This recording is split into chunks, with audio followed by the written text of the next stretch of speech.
네, 자 오늘은 창세기를 마무리를 좀 할게요. 창세기 마무리를 할 텐데 지난주의 내용이 자 요셉이 종으로 팔려갔다가 자 보디발 장군의 집에서 이제 집을 다 맡게 됐어요. 자 근데 보디발의 아내가 유혹하지요. 유혹해가지고 근데 그 유혹을 뿌리쳤는데 오히려 거꾸로 누명을 쓰고 감옥에 갇히는 그 내용까지 우리가 함께 살펴봤습니다. 그게 이제 39장까지의 내용이었어요. 39장. 자 40장 내용 좀 보도록 하겠습니다. 자 요셉이 억울하게 누명을 쓰고 감옥에 갇혔는데 여러분 이 감옥이 누가 관리하는 감옥이냐면 보디발 친위 대장이 직접 관리하는 감옥이에요. 심지어 40장에 보니까 왕을 섬기는 술 맡은 관원 그리고 떡 굽는 관원이 들어왔는데 이 친위 대장이 직접 이 두 관원을 이제 이 요셉으로 하여금 섬기도록 맡깁니다. 이 내용을 보면 자 보디발이 비록 요셉을 뭐 누명 같은 것을 통해서 이제 감옥에 가두긴 했지만 사실은 생각해 보세요. 이 당시에 종이 주인의 아내를 범하려다가 걸렸으면 여러분 그 종은 어떻게 돼요? 여러분 죽는 게 맞죠. 근데 여러분 40장의 내용을 쭉 보면 친위 대장이 요셉을 계속 관리해 주고 있어요. 이 얘기는 자 친위 대장이었던 보디발이 자기 아내를 아는 거예요. 무슨 얘기인지 아시겠죠? 아, 내 아내가 문제가 좀 있구나. 요셉이 이제 죄가 없구나라고 하는 걸 알기 때문에 요셉을 살려두고 심지어 자기가 관리하고 있는 감옥에 넣어놓고 그리고 그 다음에 다른 관리들을 또 섬길 수 있게끔의 기회를 이렇게 주고 있는 거죠. 근데 억울하게 이제 들어갔어요. 자, 근데 이제 40절의 내용을 보니까 자, 두 관원을 함께 섬기고 있는데 자, 이 두 관원이 이제 전 밤에 꿈을 꿉니다. 근데 꿈에 대해서 굉장히 궁금해해요. 굉장히 좀 특별한 꿈이라고 느낀 것 같아요. 그런 가운데 요셉이 이 두 관원의 꿈을 해석해 주게 됩니다. 그래서 떡 굽는 관원은 자, 술 맡은 관원은 자, 꿈의 내용을 보니까 사흘 만에 복직이 될 것이다. 하지만 떡 굽는 관원 같은 경우는 꿈의 내용을 보니까 사흘 안에 당신이 죽게 될 것이다 라고 꿈을 해몽하게 되죠. 그러고 나서 진짜로 사흘이 3일이 지난 다음에 실제로 요셉이 해몽을 해줬던 대로 그렇게 되어버려요. 근데 요셉이 이야기를 합니다. 이제 석방돼서 복직이 되어지는 술 맡은 관원한테 나는 죄가 없으니까 혹시나 나가게 되면 나를 좀 기억해줘서 좀 빼내 주십시오 라고 이제 부탁을 좀 했어요. 자, 근데 23절에 보니까 40장 23절에 보니까 술 맡은 관원이 자기 복직된 것에 막 기뻐서 나가자마자 어떻게 버렸어요? 요셉을 잊어버렸어요. 그리고 나서 만 2년이 지나가 봅니다.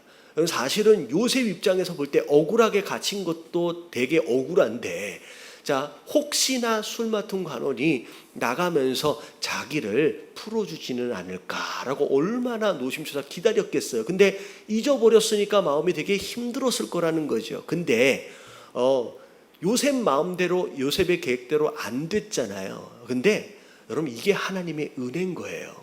여러분 이 다음의 스케줄 뭐랄까요? 스토리 자체가 만약에 술 맡은 관원이 요셉을 기억하고서 요셉을 풀어줘 버렸으면 그럼 그 다음 스토리는 요셉에게 이어지지가 않는 거예요. 이게 다 하나님의 계획하심이. 그래서 우리가 이런 말씀들을 보면서 뭘 알아야 되냐면 물론 내가 계획한 대로 이루어지면 너무 좋을 것 같지만 여러분 하나님은 전지하신 가운데 가장 선하신 계획을 가지고 계시는 줄로 믿습니다. 근데 우리가 세워놓은 계획하고는 비교가 안 돼요. 그냥 그분이 하나님께서 그 뜻을 이루어가기 위해서 지금 우리를 이끌어가고 계신다라고 한다면 우리의 계획대로 좀 안 돼도 여러분 실망하지 마시길 주님의 이름으로 축원합니다. 자, 그리고 나서 만 2년이 지나고 난 다음에 누가 꿈을 꿔요? 그럼 바로가 꿈을 꿔요. 두 가지 꿈을 꿨는데 이 두 가지 꿈조차도 이제 예사롭지가 않은 거예요. 자, 그때 술 맡은 가론이 누가 생각이 나요? 요셉이 생각나요. 여러분, 만약에 요셉이 2년 전에 풀려졌으면 요셉은 어디가 있을 것 같아요? 요셉은 어디로 갈 것 같아요?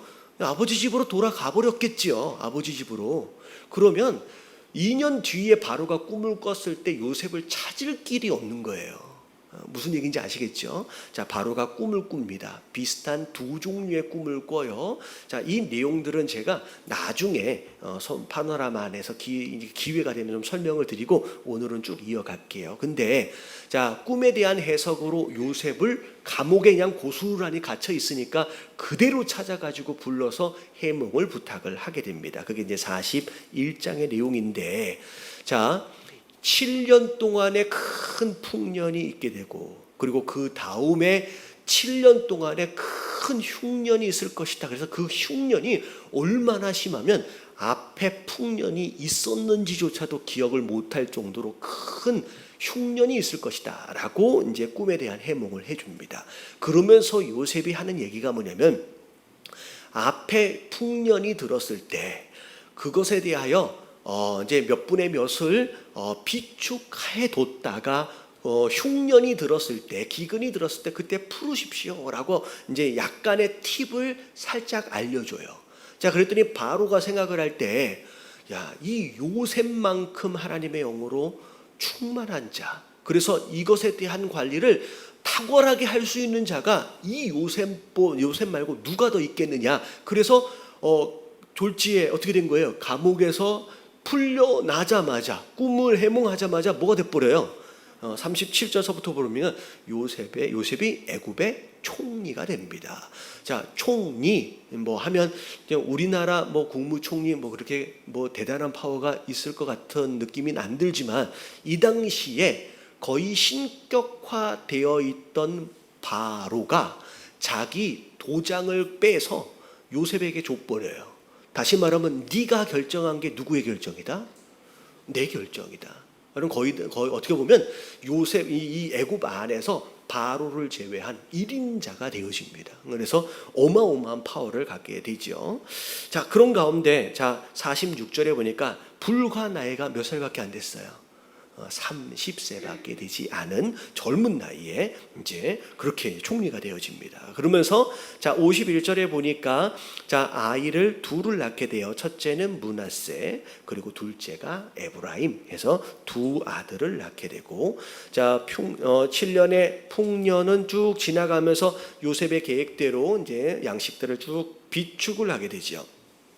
자, 그리고 나서 이제 흉년이 들어옵니다. 자, 첫째 해, 둘째 해 쭉 지나가는데, 여러분 이 흉년은 애굽만의 흉년이 아니라 가나안 땅 일대 전체가 다 기근이 들게 돼서, 자 야곱의 가족들이 살고 있는 그 가나안 땅 안에도 굉장히 어려움을 겪게 돼요. 근데 자, 그 뒤에 내용을 쭉 보니까 야곱의 가족들이 이제 서로 이야기가 하는 내용이 나와요. 자, 우리는 양식이 없는데 애굽에 가면 양식이 아직 있다 그러더라.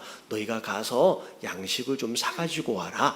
라고 이제 형제들을 보내게 됩니다. 그래서 자, 12형제들 가운데 11번째 요셉은 이제 애굽에 와 있잖아요.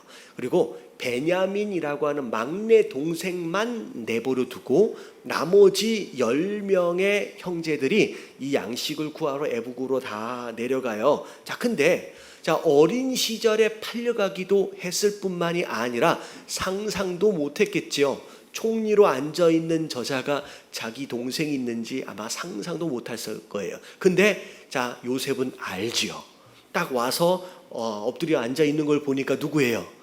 자기를 팔았던 형들이 딱 앉아 있는 거죠. 자, 그런 가운데 자 요셉이 자 이제 어떤 이제 계획을 세웠는데, 자 처음 이제 형들을 보면서 뭐라고 얘기하느냐면, 너희가 정탐꾼 아니냐, 스파이 아니냐, 몰래 우리나라에 와서 정보를 빼가고 우리나라에 뭐 양식이 있다 그러니까 해코지 하려고 지금 온 거 아니냐 라고 이제 이야기를 했더니, 아니다 하면서 이 형제들이 가나안 땅 안에 있는 야곱의 가족들, 자기 가족들 이야기를 막 해요.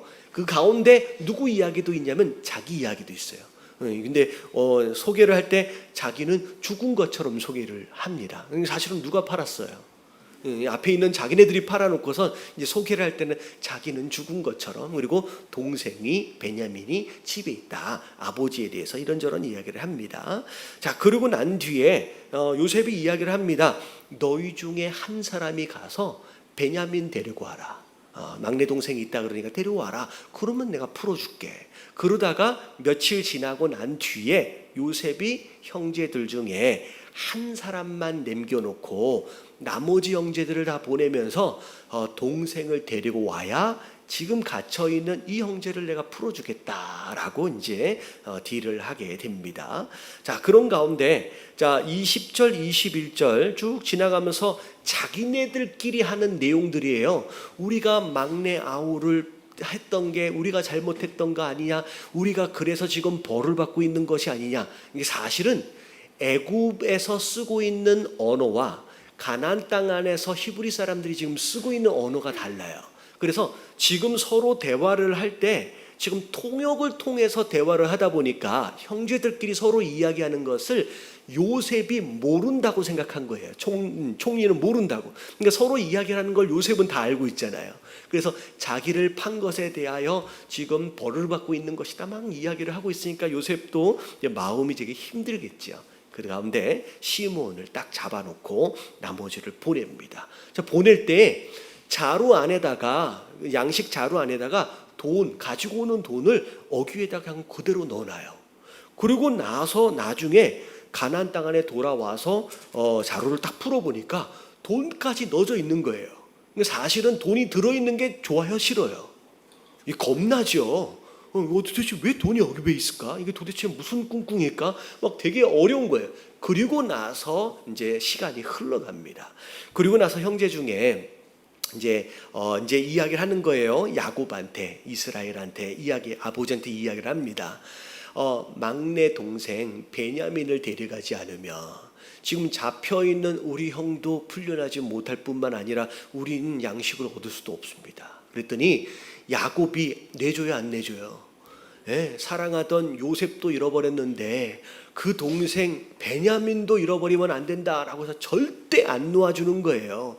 그러다가 결국은 어떻게 되냐면 양식이 다 떨어졌어. 결국은 굶어 죽든지 어떻게 되든지 둘 중에 하나예요. 그러니까 어쩔 수 없이 내줄 수밖에 없는 상황이 된 거예요. 그런데 43절이 들어와서 유다가 나섭니다. 사실은 유다 지파 안에서 예수님이 이제 나오게 되는, 그리스도가 나오게 되는 어떤 처음 배경이 되는 것 같은 느낌이 좀 들어집니다. 유다가 나서요. 베냐민을 우리가 데려갈 수 있게끔 내주십시오.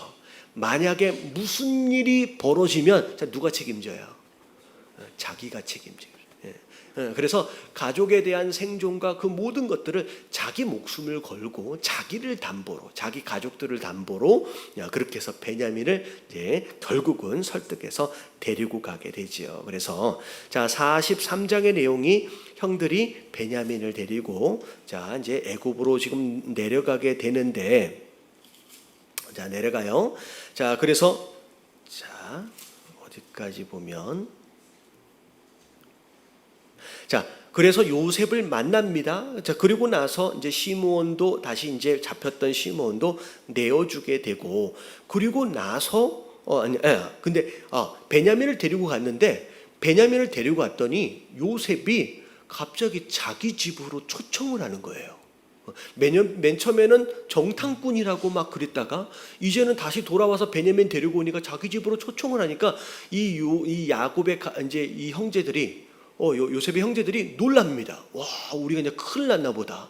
우리를 이제 다 잡아갈려나 보다. 막 염려를 하는데 나중에 이제 잔치를 벌여놓고 풍성하게 대접을 하는데 나중에 보면 형제들 이야기가 막 나와요. 근데 형제들을 딱 자리에 착석을 시키는데 나이가 많은 순서부터 적은 순서대로 알고 착석을 딱 시켜요. 그러니까 이제 자기네들은 놀라겠죠. 그리고 베냐민을 특별하게 또 대접을 하는 모습들을 보면서 신기해합니다. 자, 그리고 나서 이제 시므온도 풀어주고 베냐민까지 해가지고 돌려보내는데 44장에 보니까 베냐민의 자루 안에다가 은잔을 숨겨놔요.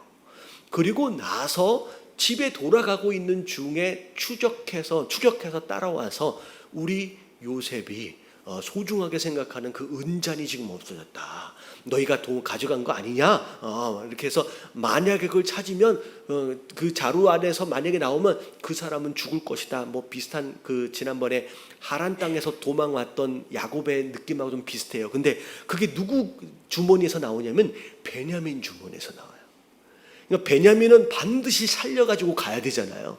그러니까 베냐민 주머니에서 그게 나오니까 다 놀란 거죠. 그냥 베냐민은 죽어야 되는 상황이 벌어지는 거예요. 근데 형제들이 베냐민 죽도록 놔둘 수 없으니까 전부 다 끌려와가지고 이제 요셉 앞에서 사정하는 내용들이 쭉 나오면서 결국은 요셉이 그런 상황 가운데서 베냐민 대신 내가 죽겠습니다라고 유다가 나섭니다. 베냐민은 풀어주세요. 내가 여기 남아서 내가 죽으면 내가 죽겠습니다 라고 하는 그런 모습을 보면서 예전에 자기가 팔려왔을 때의 그 형제들의 모습하고는 조금 사뭇 다른 거예요. 그때는 형제들끼리 항상 시기하고 질투하고 심지어 동생이었던 자기를 팔 정도의 이상한 형제들을 그런 관계였거든요. 근데 자, 이제는 어떻게 돼 있어요? 이 관계들이 굉장히 애틋해졌어요. 심지어 유다 같은 경우는 베냐민 대신 죽겠다라고까지 이야기하는 것을 보면서 이 형제들 상황 안에서의 이제 바뀐 분위기를 확인을 하면서 이제 본인이 자기가 누구다라고 하는 것을 밝히게 되어지는 장면이 45장에 나옵니다. 자, 그러면서 요셉이 하는 고백들 가운데 굉장히 중요한 고백들이 있어요. 당신들이 나를 팔았지만 사실은 하나님이 나를 이럴 때를 대비해서 먼저 나를 애굽에 보내신 것이다 라고 이제 이야기를 하는 거죠. 그래서 제가 종종 설교할 때 요 내용들을 자꾸 언급을 합니다. 왜냐하면 믿음은 뭐가 믿음이냐면 일어난 일들에 대하여 어떻게 해석할 줄 아느냐가 믿음이에요. 분명히 판 건 똑같아요. 판 건 맞아요. 그들이 요셉을 미워했거든요. 근데 그 안에서 하나님의 계획하심을 보는 거예요. 당신들이 나를 미워해서 팔았지만 하지만 그 뒷면에 하나님이 일부러 그분의 계획 가운데 나를 먼저 보내신 것이다 라고 하나님의 계획하심의 관점에서 내 인생을 돌아보고 해석할 줄 아는 것, 그러면 이게 믿음이라고 말씀을 드린 적이 있어요. 그래서 지나간 삶 가운데 나에게 상처를 주고 나를 힘들게 만들었던 어떤 사건들이나 인물들이 있을지라도 물론 그 사람의 연약함이고 인간관계 안에서의 안타까움이에요. 그럼에도 불구하고 그 이면에 숨겨져 있는 하나님의 계획하심을 우리가 볼 수 있고 그것을 내가 입술로 설명하고 내가 믿음으로 받아들일 수 있다라고 하는 것, 그게 굉장히 중요한 믿음인 것 같아요. 그래서 요셉이 그렇게 고백을 하게 됩니다. 자, 그리고 나서 이제 아버지 이야기도 듣고 그렇게 되면서 자, 나중에 이제 바로가 이야기를 들어요. 요셉의 형제들이 이제 애굽에 찾아왔다 뭐 이야기를 듣고서 이제 바로가 이제 그들에게 수레를 줘가지고 이제 아버지까지 다 가족들이 모셔올 수 있게끔 그렇게 배려하는 그런 장면들이 쭉 나옵니다. 사실은 요셉이 총리가 되고 나서 이제 가나안 땅에 아버지도 그렇고 보러 갈 수도 있었을 거예요. 총리가 되고 나서. 근데 사실은 요셉이 만약에 이런 이제 어떻게 보면 형제들과의 화해되어지는 과정이 없이 가나안 땅 안에 애굽의 총리로 만약에 찾아가게 됐다라고 한다면 이 형제들이 온전할 수 없었겠죠. 사실은 이 형제들과 화해하는 이 장면의 내용들 가운데서 요셉이 한 3차례 웁니다.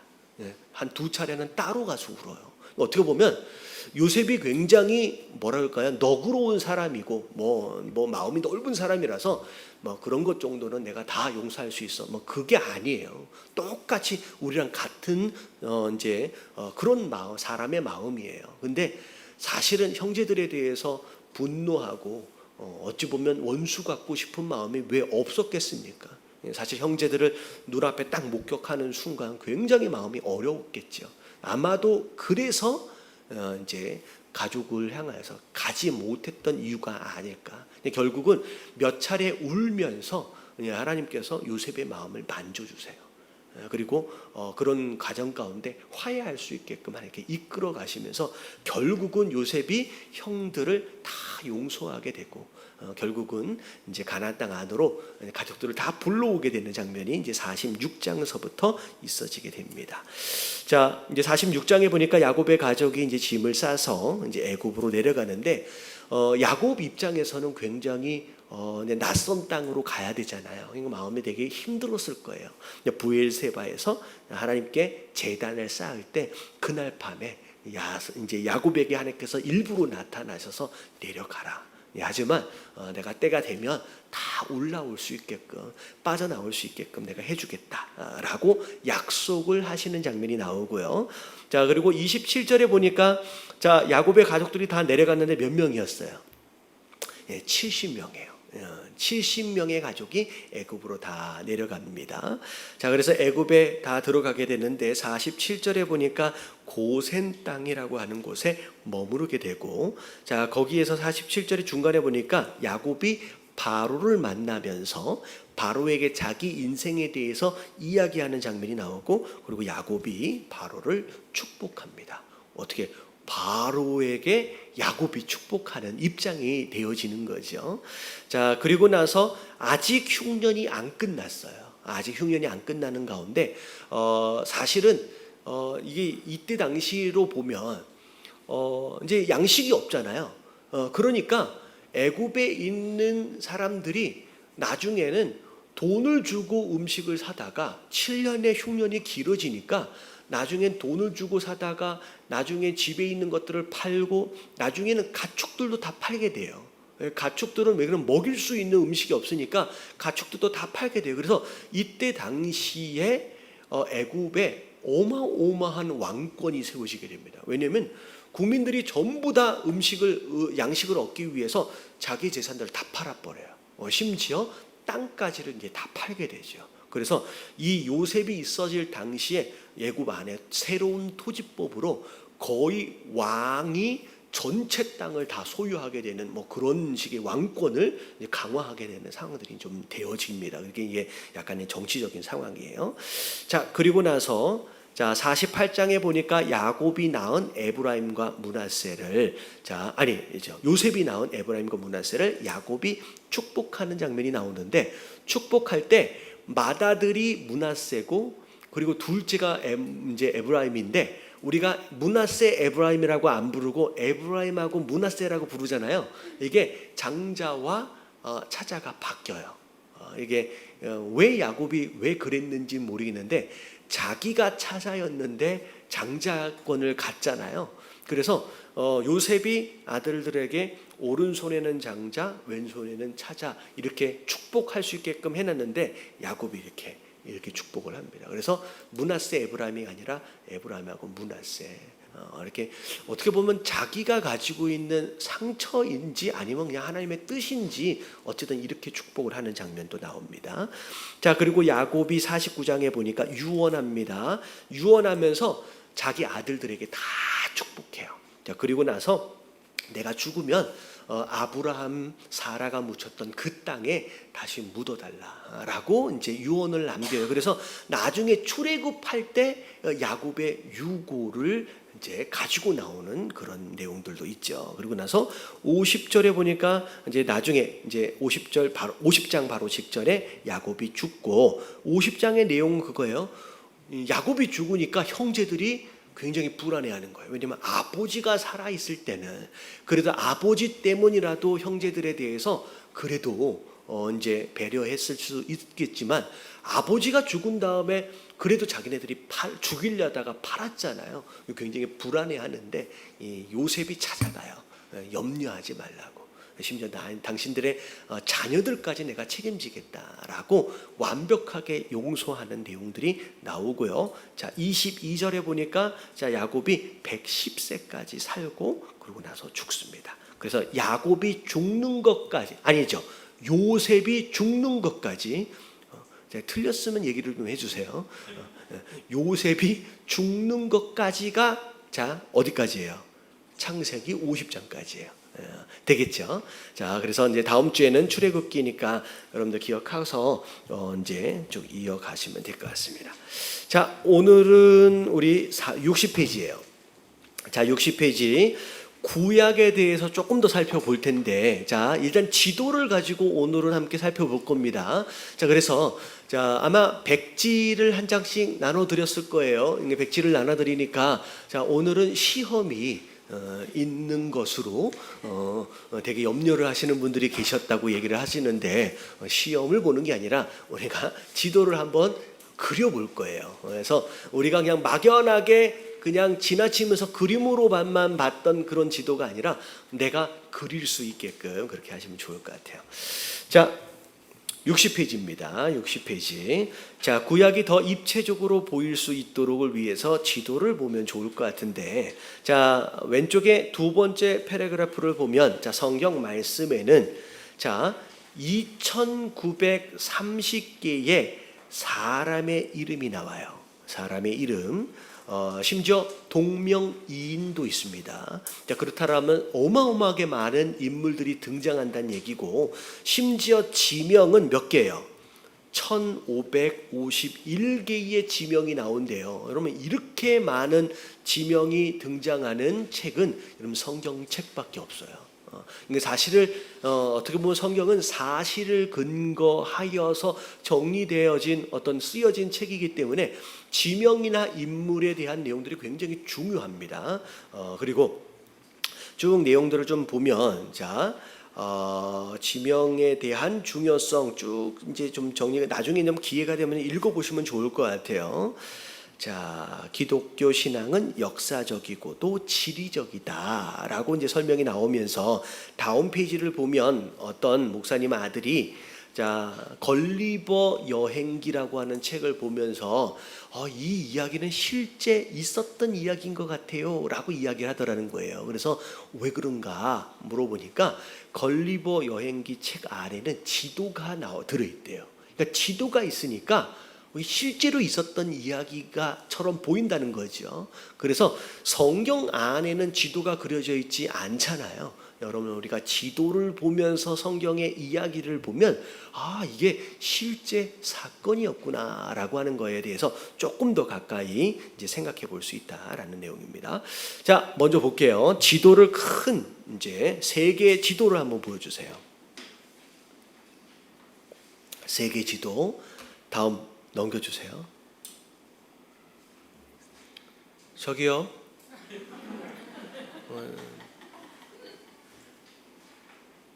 네네. 이게 예. 자, 이게 뭐가 어디에 붙어 있는 지도인지 이것만 보면 이제 알기가 쉽지가 않죠. 자, 그 다음 지도를 보여주세요.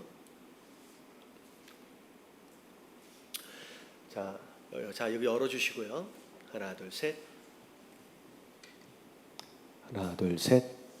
자, 방금 봤던 지도가 어느 부분에 대한 지도냐면, 자, 이 부분을 확대한 지도라고 생각하시면 돼요.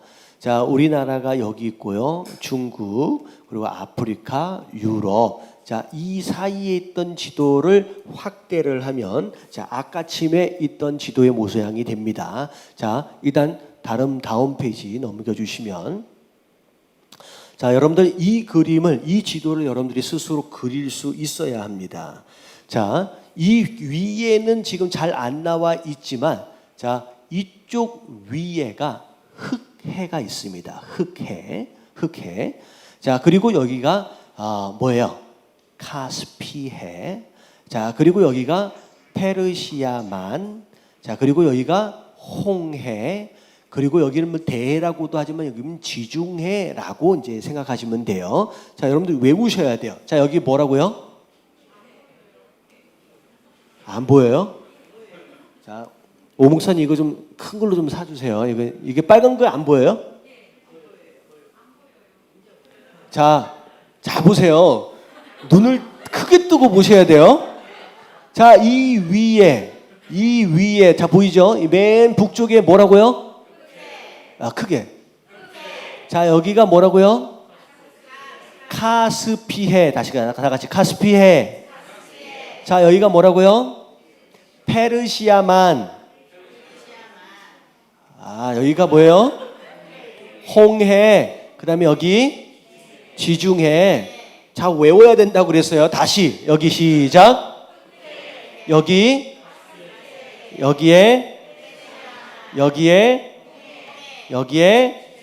지중해. 그래서 자, 이스라엘 볼 때 자, 5개의 바다가 둘러싸져 있다라고 생각하시면 돼요. 그래서 시계 방향으로 흑해, 카스피해, 페르시아만, 홍해, 지중해 이렇게 5개의 바다가 있다라고 하는 것을 여러분 머릿속에 넣으셔야 돼요. 자, 페르시아만 쪽으로 해서 자, 강이 2개가 있는데 자, 여기에서 둘로 나눠지는 게 아니에요. 자, 강은 어디에서 어디로 흘러가요? 자, 높은 곳에서 바다로 흘러가지요. 그러니까 2개의 강이 하나로 합쳐졌다가 하나로 합쳐진 강이 페르시아만으로 흘러 들어가는 거예요. 자, 아셨죠? 자, 이 강은 위에서부터 아래로 흘러갑니다. 그래서 자, 약간 위쪽 오른쪽에 있는 강이 티그리스. 다 같이 시작. 자, 밑에 있는 강이 뭐예요? 자, 유프라테스 강. 자, 티그리스, 유프라테스. 다 같이 시작. 자, 오른쪽부터 시작한 거예요. 동쪽에 있는 게 티그리스 그리고 유프라테스 강. 자, 이 2 강이 이쪽으로 합쳐졌다 들어가기 때문에 이 땅은 굉장히 비옥하겠죠. 그래서 여기에 자, 문명이 굉장히 많이 발달을 하게 되는다라고 생각하시면 돼요. 그래서 대부분 옛날의 문명은 어디를 중심으로 발달을 하냐면 강을 중심으로 발달을 해요. 그래서 특별히 강에서 바다로 들어가는 그 입구가 굉장히 풍요로운 땅이 되기 때문에 그래서 여기가 이제 문명이 많이 발달을 하게 되죠. 그래서 티그리스, 유프라테스. 자, 그리고 자, 가운데로 넘어올게요. 자, 여기서 쭉 따라서 가운데로 넘어오면 자, 긴네렛 호수다가 시작. 뭐 생전 처음 들어본 지명 같죠? 여러분 호수인데 여러분 이게 신약으로 넘어가서는 이게 무슨 호수예요? 여러분 이게 갈릴리 호수예요. 여러분 갈릴리 호수를 옛날 구약에는 뭐라고 불렀냐면 긴네렛 호수라고 불렀었습니다. 그래서 구약에서는 뭐라고요? 자, 이제 솔직히 저도 처음 들어보는 이름입니다. 그래서 여러분 이거는 이번에 외워야 돼요. 긴네렛 호수. 자, 그리고 그 호수에서 밑으로 쭉 흘러내려가는 강이 있는데 이거는 구약도 신약도 뭐라고 불러요? 자, 요단강이라고 부릅니다. 자, 그리고 그 요단강이 어디로 흘러 들어가냐면 뭘로 흘러 들어가요? 염해. 자, 오늘날 우리가 알고 있는 사해라고 얘기하는 자, 염해가 있어요. 염해. 그래서 자, 갈릴리 호수로 알고 있는 긴네렛, 그다음에 요단강, 그다음에 염해. 자, 이렇게 기억해 주세요. 자, 왼쪽 밑에는 자, 또 다른 바다가 있습니다. 자, 우리가 알다시피 출애굽에 많이 등장을 하게 되는 홍해. 자, 홍해는 마치 개 집게 발가락처럼 개 집게처럼 자, 이렇게 둘로 좀 나눠져 있어요. 쭉 둘로 나눠져 있어요. 페르시아만이라고 그랬잖아요. 땅이 있으면 땅 안쪽으로 바다가 이렇게 들어와 있는 부분이 만이라고 부르는데 자, 홍해는 둘로 나눠져 있습니다. 그래서 자, 홍해가 집게발처럼 이렇게 돼 있고요. 자, 왼쪽을 보면 자, 뭐가 있어요? 자, 나일강이에요. 자, 이게 여기가 애굽이 되겠죠. 애굽이 되겠어요. 자, 나일강은 자, 어디에서 어디로 흘러요? 자, 여기서는 위에서 아래로 바다로 흘러 들어갔지만 여기도 똑같이 해요. 자, 여기는 남쪽에서 북쪽으로 지중해 쪽으로 흘러 들어가는 거예요. 근데 나일강은 한 줄기로 왔다가 여러 갈래로 나눠집니다. 자, 여기 강은 2줄기로 왔다가 하나로 모여서 들어가요. 나일강은 한 줄기로 와서 여러 갈래로 나눠집니다. 당연히 이쪽은 굉장히 비옥한 땅이 되겠죠. 그래서 이 지역을 중심으로 목축도 이렇게 낙농업도 다 여기서 발달을 하게 돼요. 그래서 어찌 보면 애굽의 밧줄이라고 부릅니다. 애굽을 먹여 살리는 강이 나일강이에요. 그래서 애굽에서 제일 먼저 섬기는 신이 누구냐? 나일강이 신이에요. 그래서 10가지 재앙에서 1번 첫 번째 재앙이 나일강이 피로 변하잖아요. 애굽이 제일 중요하게 생각하는 그들의 1번 신을 하나님이 심판하신 것이다 라고 생각하시면 돼요. 자, 그래서 이 나일강이 어디로 흘러 들어가요?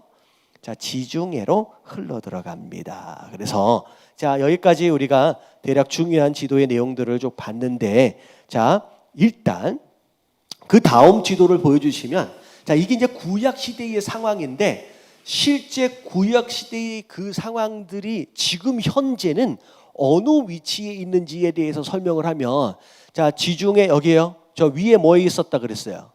흑해, 카스피해, 페르시아만, 홍해, 지중해예요. 자, 그래서 자, 여기 아까쯤에 자, 여기가 무슨 호수였어요? 갈릴리 호수만 기억나죠? 저도 금방 잊어버렸어. 긴네렛.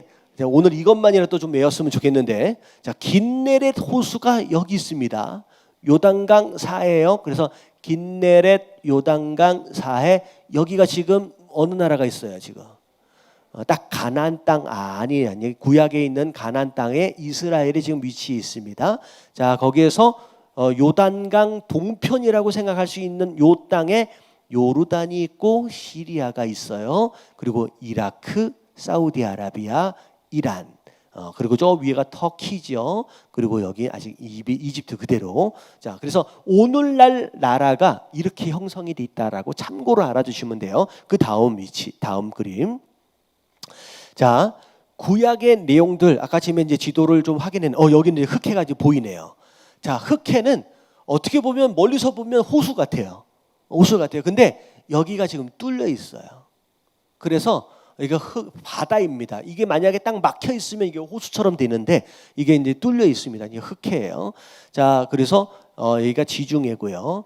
자, 여기가 이제 지명들을 이야기할 거예요. 그냥 바다하고 강 이름을 우리가 좀 살펴봤는데, 자, 이게 무슨 강이에요? 자, 위에 있는 강, 오른쪽에 있는 강, 금방 또 잊어버렸죠. 자, 여기가 무슨 강이에요? 티그리스. 그 다음에 여기가 왼쪽이 유프라테스. 자, 티그리스, 유프라테스 강이 쭉 만나는 요 땅이 되게 비옥한 땅이라고 그랬는데, 자, 여기가 우리가 잘 알고 있는 어느 지역이냐면 갈대아 지역입니다. 갈대아 지역, 갈대아. 자, 그리고 이 위에 티그리스와 유프라테스가 만나는 요 지점이 자, 무슨 지점이에요? 바벨론. 자, 여기가 바벨론이에요. 자, 그래서 여기 이제 나중에 이제 이제 구약 창세기에 보면 바벨탑이 이 근방에 세워졌다라고 생각하시면 돼요. 자, 그리고 나서 자, 바벨론 제국이 여기에 있었고요. 그리고 성경에는 바사라고 나와 있지만 제가 자주 이제 페르시아라고 말씀을 드렸던 바사 제국이 바벨론 오른쪽에서 성장을 합니다. 그리고 바벨론보다 위쪽에는 아시리아라고 우리가 부르는 아수르라고 하는 제국이 이 위에. 그래서 구약 당시에 큰 제국의 이름이 세 개가 등장을 해요. 아수르 제국, 북이스라엘을 멸망시킨 아수르 제국, 남유다를 멸망시켰던 바벨론 제국, 그리고 바벨론을 멸망시킨 페르시아 바사 제국. 이렇게 이제 세 군데를 좀 아시면 돼요. 자, 그리고 맨 위쪽에 보니까 메소포타미아라고 하는 지역이 딱 이렇게 있어요. 자, 그리고 나서 이 밑으로 조금 내려오면 시리아라고 하는 지역이 있고, 자, 그래서 조금 내려오면 요단강 왼쪽에 가나안 땅, 요단강 오른쪽에 모압 땅, 모압 땅 밑에 에돔, 그리고 이제 이 나일강을 중심으로 애굽, 이렇게 정도 생각을 하시면 돼요. 그래서 초승달 지대, 뭐 옛날에 지리 배울 때 들어봤잖아요. 그래서 애굽에 있는 나일강서부터를 쭉 시작해가지고 여기까지. 티그리스 유프라테스 강까지를 쭉 이어지는 요 지역이 문명이 발달한 강을 중심으로 문명이 발달한 비옥한 땅이었다. 그래서 지금 우리 성경의 모든 역사들이 요 안에서 다 일어나요. 요 안에서 거의 그렇게 생각하시면 될 것 같아요. 자, 일단 지도가 이제 정리가 좀 됐죠. 대답을 안 해주시네. 자, 그러면 자 이걸 다 이제 지워주시고 자 백지를 열어서 자 지도를 한번 그려보도록 하겠습니다. 자 지도 그리는 방법은 자 일단은 왼쪽에 지중해를 한번 그려보세요. 지중해. 자, 이거 안 보여주면 또 어떻게 그려야 될지도 모르죠. 다시 보여줘야 되겠다.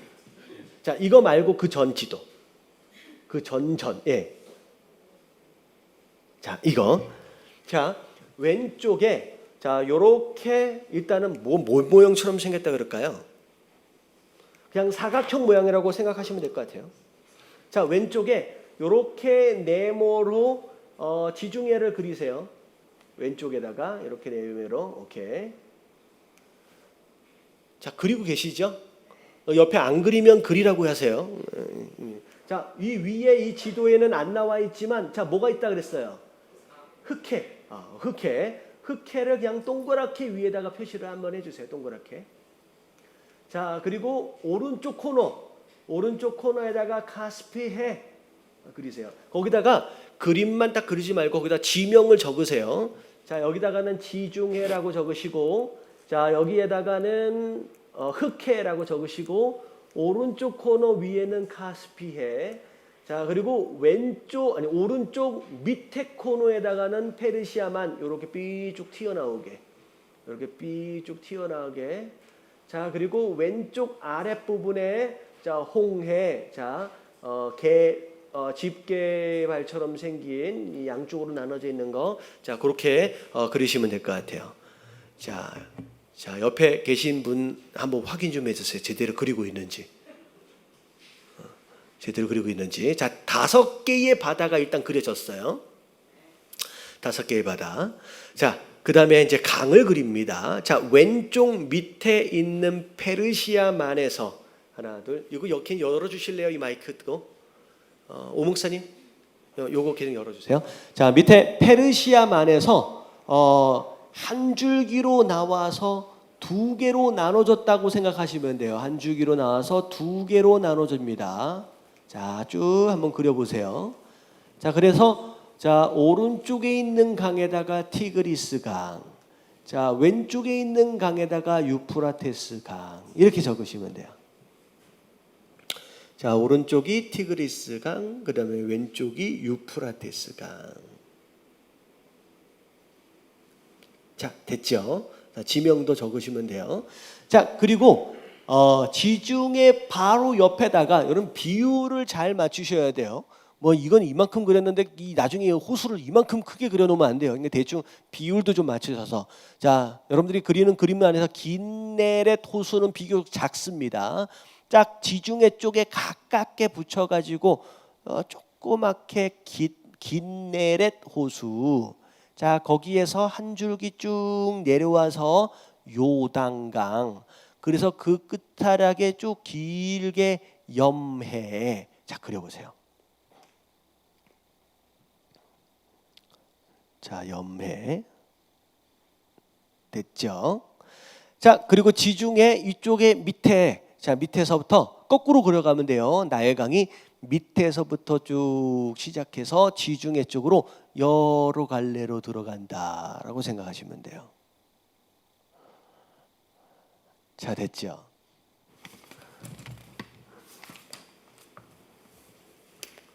자, 이 지도를 그리시는 가운데 이 지도를 근거로 자, 이제 창세기서부터 이제 설명을 좀 드리도록 하겠습니다.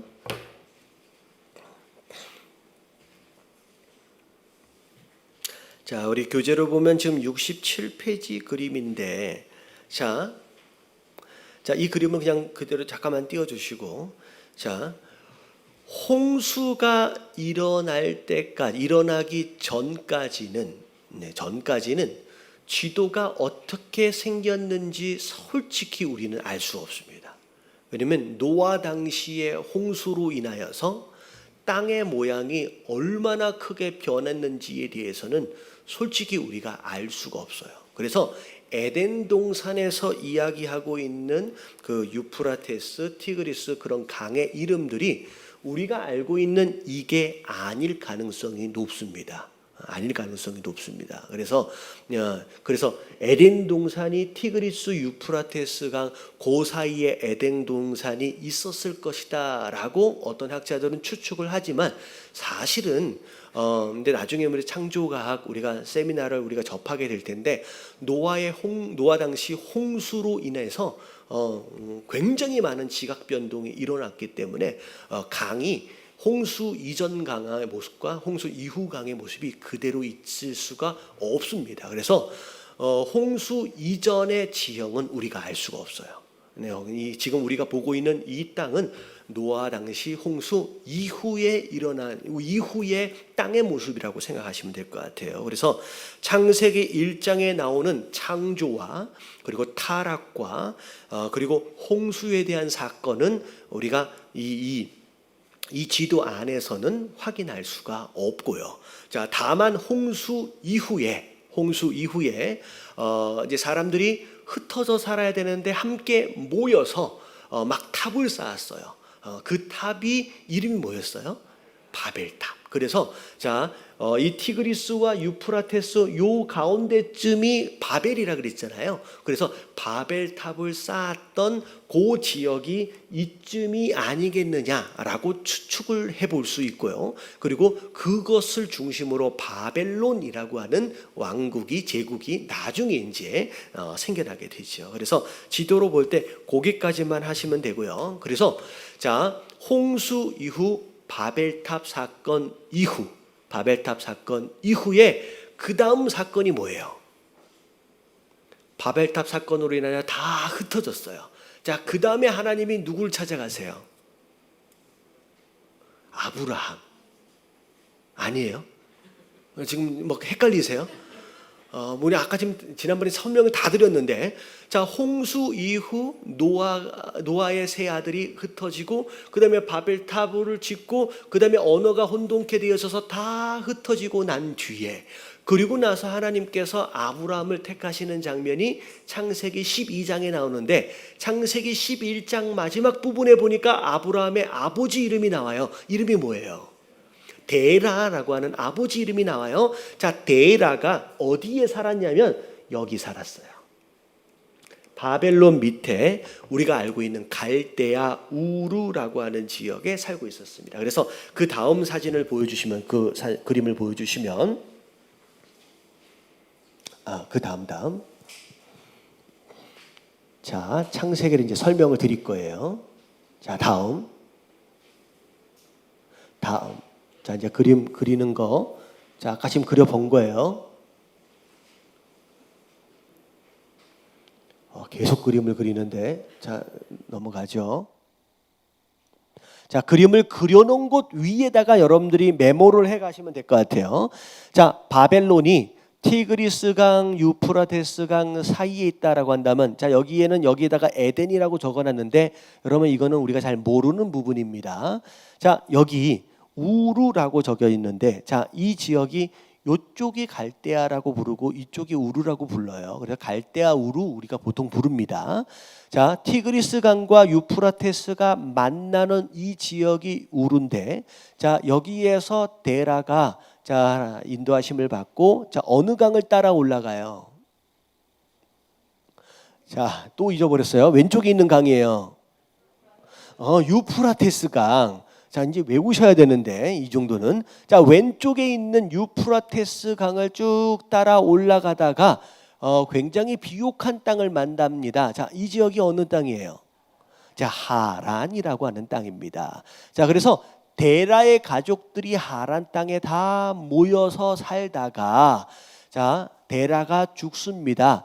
데라가 죽고 난 뒤에 하나님이 창세기 12장에 아브라함을 찾아가셔서 내가 너를 인도할 땅으로 가자. 본토 친척 아비집을 떠나라 라고 해서 다른 가족들은 다 놔두고 아브라함의 가족과 누가 함께 동행해요? 롯이 동행을 하지요. 그래서 이제 조카 롯과 더불어서 쭉 내려갑니다. 그래서 어느 지역까지를 가요? 예, 가나안 땅 지역까지를 갑니다. 그래서 제가 전에 몇 번 설명을 드렸냐면, 자, 드린 게 뭐냐면 우르에서 하란 땅을 갈 때도 자, 뭘 따라갔어요? 예, 강을 따라갔잖아요. 근데 자, 하란에서 가나안 땅으로 갈 때는 강이 없어요. 사실은 강을 따라가는 건 굉장히 중요합니다. 왜냐하면 물이 없으면, 왜냐하면 이 지역이 중동 지방이잖아요. 왜냐하면 사막 아니면 광야예요. 우물이나 강이 없으면 굉장히 마른 땅이기 때문에 강이나 우물이 없으면 죽습니다. 자, 그렇기 때문에 이동할 때 언제나 강을 따라가게 돼 있는데, 하란 땅을 떠날 때는 그야말로 하나님을 완전히 신뢰한 가운데 강을 떠나는 거예요. 강을 떠나서 자, 가나안 땅 안으로 내려갑니다. 자, 오늘날 같으면 뭐 이런 지도가 있어서 어디까지 가면 뭐가 있겠거니 알겠지만, 이 당시에는 이렇게 지도가 발달한 상황이 아니기 때문에 그야말로 하나님을 의지하고 떠난 길이다라고 생각하시면 됩니다. 자, 이 가나안 땅으로 쭉 들어오면서 아브라함이 여기서 누굴 낳아요? 아브라함이 여기서 누굴 낳아요? 자, 이삭을 낳고, 자, 이삭이 에서와 야곱을 낳고, 자, 에서는 어디로 가버려요? 자, 사해 밑으로 에돔이라고 하는 지역으로 내려가서 여기에서 민족을 이루어서 에서가 에돔의 조상이 됩니다. 그리고 이삭이 남고, 이삭이 야곱과 에서를 낳은 다음에, 자, 야곱이 남지요. 그 야곱이 여기에서 누굴 낳아요? 12명의 자녀를 낳습니다. 자, 야곱이 여기에서 12명의 자녀를 낳기 전에, 자, 야곱이 형 에서의 장자권을 뺏었다가 도망간 장소가 어디예요?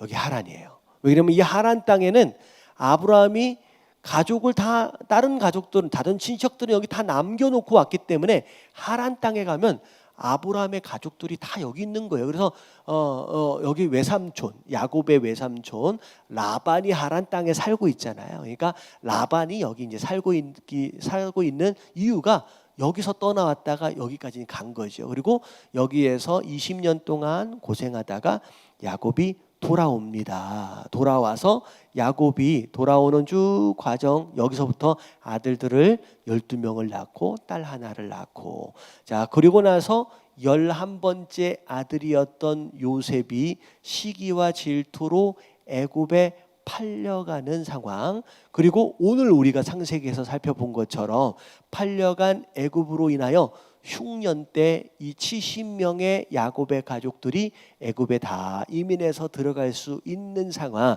자, 그리고 야곱과 나중에 요셉도 여기서 죽게 되고 나중에 이제 400년 동안 흘러가는 그런 상황이 되죠. 그래서 자, 창세기 처음 시작서부터 마지막 부분까지 이제 이 야곱의 70명의 가족이 애굽 땅으로 이주해서 들어가는 거기까지가 여기 교재를 보니까 약 400년 정도 된대요. 400년 정도. 그리고 나서 애굽에서 400년을 있다가 그리고 나서 이제 애굽에서 나오게 된다라고 생각하시면 될 것 같아요. 자, 그래서 자, 이 그림으로 자, 창세기 앞에 아브라함의 부르심을 받아서 어디까지 이어지는지에 대한 스토리가 이 지도 안에서 쭉 일어났다라고 생각하시면 될 것 같아요. 자, 그리고 나서 이제 4번 68페이지를 보면 자, 출애굽기 이야기입니다. 출애굽기 이야기. 그 다음 내용 좀 볼게요. 그 다음 내용. 자, 그 다음 그림. 출애굽기는 자, 애굽 이제 아까 아침에 그림은 조금 이제 간단하게 그렸는데 여기 이게 무슨 강이죠?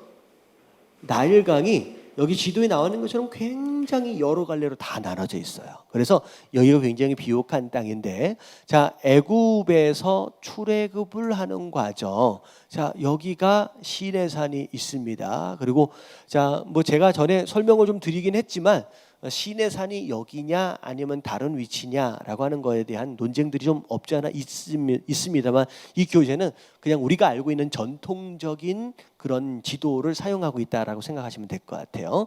자, 홍해가 양갈래로 나눠져 있었어요. 그래서 애굽에서 나오면서 홍해 여기를 건너서 시내산까지 가서 시내산에서 약 2년 가까이 머물러 있었었던 그 상황까지가 출애굽기 상황이에요. 그래서 출애굽기 여기서 10가지 재앙, 그리고 홍해를 건너고, 그리고 시내산에 가서 자 1년 좀 넘었어요. 넘게 여기 있으면서 자 시내산 밑에서 이스라엘 백성들이 했던 가장 중요한 두 가지가 뭐냐면 모세가 하나님께로부터 두 가지를 받아요. 첫 번째는 십계명과 더불어 많은 율법의 내용들을 하나님께 받고, 자 그리고 하나를 더 받아요. 성막. 성막을 이렇게 지어라라고 하나님 모델을 보여주셔서 모세가 시내산 밑에 있는 이스라엘 백성들과 더불어서 성막을 만드는 그런 내용. 그래서 시내산 밑에서는 율법, 그리고 그 성막을 만드는 내용이 이제 출애굽기의 내용이라고 생각하시면 될 것 같습니다. 자, 그리고 그다음 내용, 이제 아직 이동은 안 하지만 시내산 그 주변에서 일어났던 내용들이 이제 레위기입니다. 자, 70페이지로 넘어가서 한번 읽어볼게요. 자, 교재로 들어가서 자 70페이지 5번 지도로 보는 레위기. 자, 다음 지도가 거기 한번 읽어볼게요. 시작. 다음 지도가 보여주는 것처럼 레위기 지도는 시내산을 뜻하는 부 하나만 사용하여 나타낼 수 있다. 출애굽한 이스라엘 민족이 시내산에서 약 2년 동안 머물렀던 시기에 일어난 일들을 기록한 것이 레위기이기 때문이다. 그 시기는 휴식하고 하나님의 율법을 배우고 하나님의 성막을 세우고 가나안으로의 행군을 정비하는 시기였다.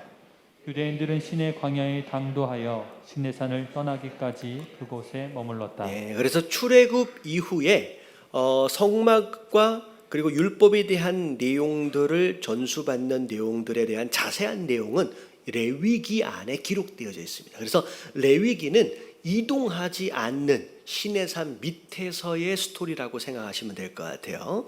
자, 그리고 자 6번을 보면 자 민수기는 이제 이동을 시작합니다. 자, 그래서 민수기가 왜 민수기라 그랬냐면 자 앞에 인구조사를 한번 하고, 그리고 광야의 40년 훈련이 끝날 때 인구조사를 다시 한번 해요. 그래서 인구조사를 2번을 하는데 40년이나 흘렀음에도 불구하고 남자 장정이 계산을 해보니까 처음에 조사했을 때도 60만 명, 그리고 마무리 이제 40년이 끝났을 때도 60만 명.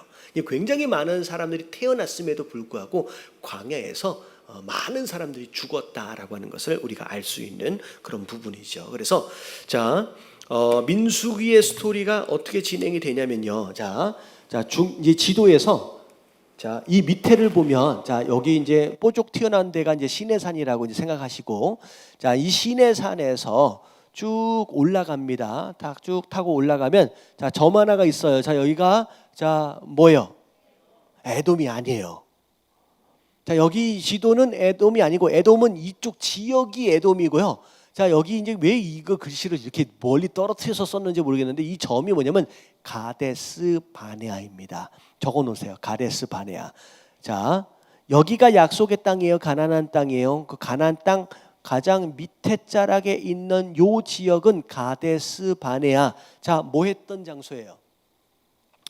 자, 12명의 정탐꾼을 보냈던 장소가 가데스 바네아입니다. 자, 여기서부터 여기까지 올라가는데 약 한 이제 혼자 가면 일주일이면 가고요. 뭐 60만 명, 남자만 60만 명이니까 아이들까지 다 끌고 가면 이제 2주에서 3주. 아무리 길게 가도 이제 한 달이면 갈 수 있는 거리입니다. 금방 가요. 자, 근데 여기에서 이제 정탐꾼을 보내게 되는데 아시다시피 12명 가운데 10명은 왜 우리를 여기까지 끌어놔서 얘네들은 너무 강한 민족들인 것 같은데 우리 다 죽게 생겼다라고 불평하고 원망하는 일이 여기 있었고요. 자, 두 명의 정탐꾼 여호수아와 갈렙이 이제 믿음으로 이제 우리 할 수 있다라고 했죠. 근데 다수결이에요. 뭐 많은 사람들이 그렇게 막 하니까 심지어 여기에서 모세와 아론을 이스라엘 백성들이 돌로 쳐서 죽이려고까지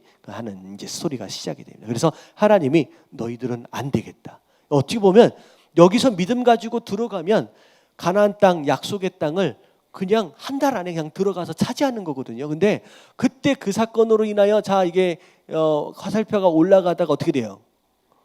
여기에서 방향도 없이 막 헤매는 장면이 나오죠. 자, 여기서 몇 년이 지나가요. 여기서 40년이 지나가요. 여기 40년이 지나가요. 그래서 에돔 땅 지나고 모압 땅도 지나고 그리고 쭉 올라가면서 요단강. 자, 여기 무슨 호수라 그랬어요? 호수 이름. 또 잊어버릴 뻔했죠. 긴네레. 자, 이 호수를 중심으로 이 요단강이 있는데 요단강 동편에 있는 요 지역의 땅들을 점령을 하는 데까지, 자 거기까지가 자 민수기라고 생각하시면 됩니다. 자 민수기. 그래서 자 여기서부터 여기까지 몇 년 걸린 거예요? 40년 걸렸어요. 40년.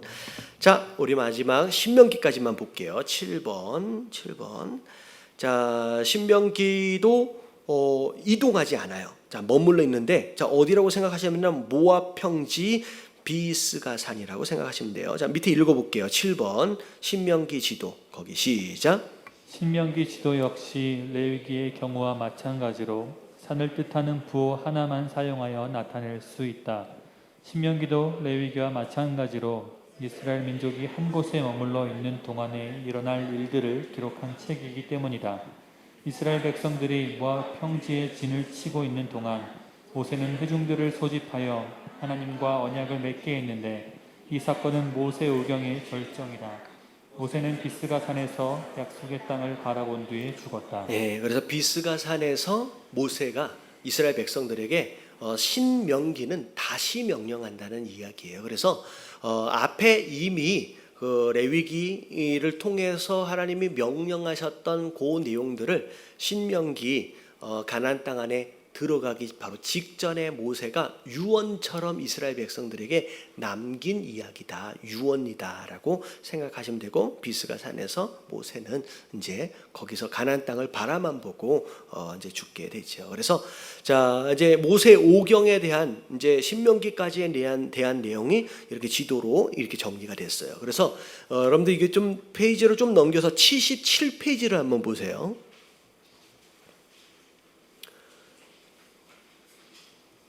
77페이지 위에 그림을 보면 우와 화살표가 엄청나죠. 이게 지금 도대체 뭔 얘기인지 잘 모를 수 있을 것 같은데, 여러분들 여기 이제 앞에 우리가 구약에 대한 내용을 다음 주에 마무리를 할 거예요. 그러면 이 화살표가 어떤 의미인지를 여러분들이 이제는 다 알 수 있을 겁니다. 그리고 이 화살표를 여러분들이 이제는 여러분들이 스스로 그릴 수 있을 거예요. 저는 믿습니다. 그리고 어쩌면 제가 그 다음 주에 시험을 볼지도 모르는데, 아니 할 수 있다니까요. 될 수 있어요. 그리고 77페이지까지 해가지고 정리가 된 다음에 나머지 이제 역사서를 제외한 예언서와 어떤 이런 내용들에 대한 이제 책들이 지도 안에서 어디에 들어가는지를 이렇게 이제 딱 맞추면 이제 구약이 정리가 되는 겁니다. 그래서 자 일단은 출애굽기에서 이제 사사기 바로 이제 여호수아 바로 직전까지 일단 정리를 했으니까, 다음 주에는 여러분들이 이걸 뭐 가지고 오시겠지만 일단 혼자 안 보고 지도를 그리는 것부터 이제 시작을 다음 주에 수업을 시작할 거예요. 그러니까 이 지도를 여러분들 계속 보시면서 지도에 대한 지명들이나 이런 것들을 익숙하게 알아둘 필요가 있어요. 왜냐하면 여러분 성경을 읽다가 내가 지명이나 그 지역의 위치를 내가 알고 있으면요, 여러분 이해가 훨씬 더 쉬워요. 그러니까 이쯤에서 이 지역에서 여기서부터 여기까지 간 거구나. 여러분들이 충분히 이해할 수 있습니다. 어려운 거 아니니까. 다음 주까지는 창세기, 출애굽기서부터 시작해서 자 이 지도까지를 외워 오시는 걸로 할게요. 아셨죠?